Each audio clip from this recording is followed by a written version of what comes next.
Olá, paz seja convosco. Tudo bem com vocês? Se você gostar do vídeo, dá um joinha.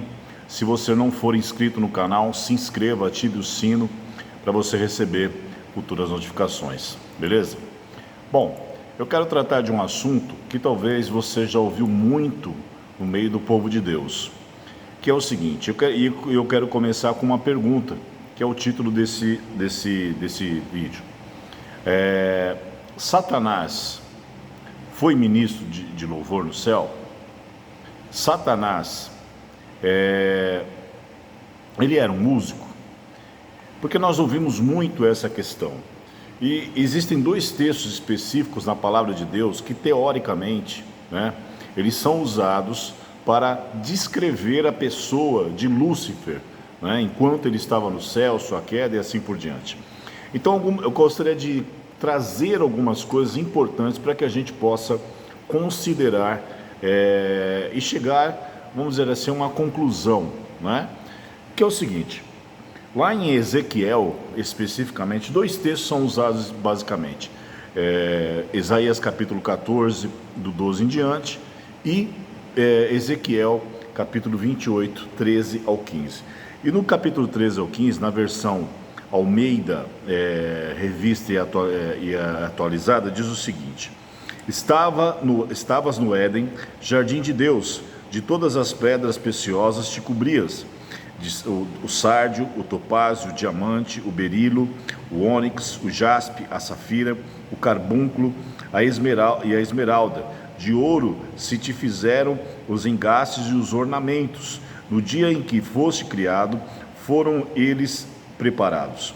Tu eras querubim da guarda, ungido, e te estabeleci. Permanecias no monte santo de Deus, no brilho das pedras andavas. Perfeito eras nos teus caminhos, desde o dia em que fostes criado, até que se achou iniquidade em ti.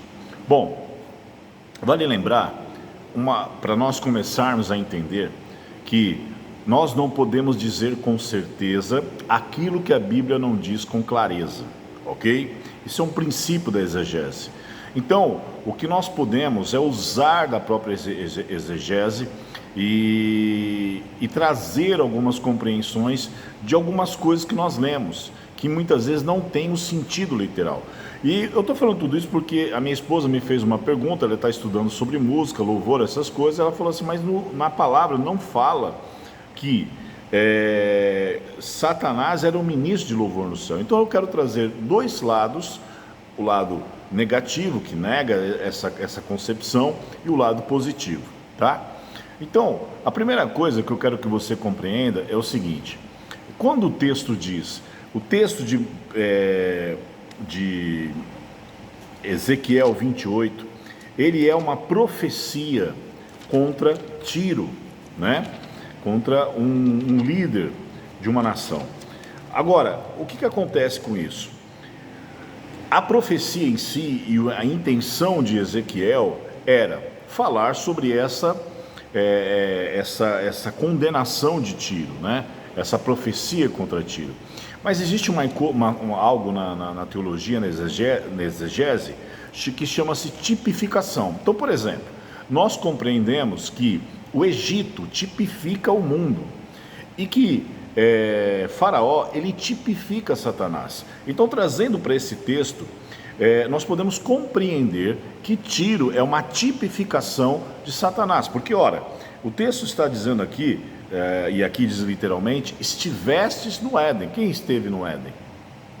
Tiro não esteve no Éden, jardim de Deus. Então, quer dizer, nós trazemos uma compreensão. Então talvez Ezequiel, na sua intenção, teve uma intenção de demonstrar uma grandiosidade da pessoa e do império que Tiro tinha, e usou essas palavras, Mas o interessante é que nessa compreensão de forma negativa, ele não está tratando de forma literal, a pessoa de Lúcifer, em seu estado caído e a sua queda e assim por diante. O texto, e é interessante que na versão revista e corrigida, no verso 13, fala o seguinte: Estavas no Éden, jardim de Deus, toda pedra preciosa era a tua cobertura, o sardônio, o topázio, o diamante, a turquesa, o ônix, a jaspe e a safira, o carbúnculo, a esmeralda e o ouro. E aí vem, e as obras dos teus tambores e dos teus pífaros estavas em ti. Então, aqui Ezequiel, nessa tradução, ele continua trazendo uma concepção relacionada a Tiro, né? Agora, isso não quer dizer necessariamente que ele era um músico, né?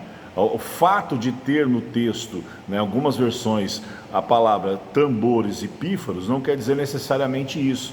E uma coisa muito complicada nessa questão é a concepção de que Satanás era uma espécie de ministro da adoração e que tinha um coral celestial, porque também Jó fala sobre isso, né? Mas nós precisamos compreender que os anjos, eles não precisam, eles têm uma inteligência muito grande. Obviamente que Satanás, ele trazia sobre si um poder de sedução muito grande, né? E isso é um fato que aconteceu no Éden e isso acontece até hoje. E além de tudo isso, essa compreensão muitas vezes traz um aspecto negativo sobre os ministros de louvor na casa de Deus hoje, porque essa ideia de que Satanás era ministro de louvor no céu, então ele quer influenciar a adoração na igreja, por isso que o grupo de louvor é avisado, e muitas vezes quando o grupo de louvor dá problema, isso é coisa de Satanás, e nós vamos criando essa pressão a mais sobre o grupo de louvor da igreja, os ministros de louvor da igreja, como se eles fossem uma espécie de instrumentos ou marionete de Satanás. E isso não é legal, né? Porque a música é uma criação de Deus. Satanás é um deturpador, somente isso. Agora, dentro desse contexto, nós precisamos compreender também uma outra coisa, né? Quando a gente traz essa compreensão, a gente dá a Satanás um poder que de fato ele não tem. Agora, trazendo o argumento favorável, né? Ele era um querubim ungido, ok? O texto fala querubim da guarda. Então será da guarda porque ele provavelmente guardava o trono de Deus, estava muito próximo de Deus, tanto que no texto lá em Isaías fala que ele estava no trono de Deus e quis subir acima do trono, né? Então ele estava diante de Deus. Agora, dentro dessa compreensão, se nós olharmos para Isaías capítulo 6, né, lá mostra que os serafins estão diante do trono de Deus dizendo: Santo, Santo, Santo é o Senhor dos exércitos, ou seja, estão louvando o Senhor. E se nós usarmos o texto, e aí eu quero trazer uma compreensão daquilo que de fato eu aprendi, né, que eu tinha alguém que me discipulou e que dava aula de escola bíblica, o que eu lembrei depois desse questionamento da minha esposa, e para poder esclarecer para nós, que usando o texto da versão corrigida, se ele tinha tambores e pífaros em si, tambor e pífaro é para ser usado. Então a compreensão que ele trazia é que muito provavelmente Satanás fluía do seu interior, por estar diante do trono do Senhor, um louvor e uma adoração a Deus, assim como os serafins hoje é demonstrado lá em Isaías capítulo 6. Então, para nós encerrarmos essa concepção aí, nós precisamos, além de tudo, a Bíblia diz que ele era um querubim ungido. Ungido é alguém separado para algo específico, né? E querubim da guarda, ou seja, ele estava diante do trono. Então, muito provavelmente, ele devia expressar algum tipo de louvor e adoração, e quem sabe, usando essa versão, fluía de si um louvor e adoração, mas não necessariamente que ele era um ministro de louvor no céu. Isso precisa ficar muito claro. A Bíblia não fala sobre isso, a Bíblia não deixa isso claro, mas que ele possa ter tido esta maneira de ser diante do trono de Deus, isso talvez nós possamos considerar. Agora, nós vamos considerar também que Satanás é um ser muito sedutor. Obviamente, isso fica claro quando ele leva uma terça parte do céu. Isso fica claro quando ele seduz Eva e leva Eva a pecar.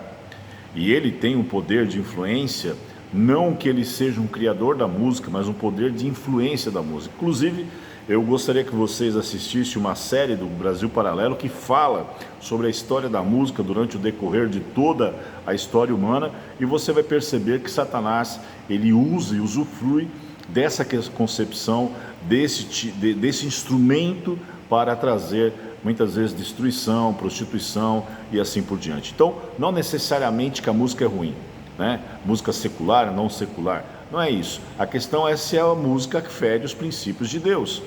E aí você não precisa e não deve ouvir, ok? E assim, para finalizar, quando interpretarmos, precisamos prestar atenção naquilo que nos é passado. Por isso que Paulo dizia que o povo de Bereia é mais excelente que o povo de Tessalônica. Eu achei interessante a colocação que a minha esposa fez e que me fez levar a mudar um entendimento que eu acabei ensinando errado e que eu preciso corrigir. Por exemplo, um outro exemplo que eu te dou, quando lá na Bíblia fala que eu aprendi que os anjos desejaram fazer a obra que nós fazemos. Não, a Bíblia diz que os anjos anelaram, que quer dizer desejaram, perscrutar, ou seja, analisar, investigar o porquê do fato que Deus destinou ao homem fazer a obra que nós fazemos. Então, voltamos lá ao início, guarde isso com você. Não podemos dizer com certeza aquilo que a Bíblia não diz com clareza. E aí fica para você chegar a uma conclusão, tá bom? Pense nisso, Deus abençoe você.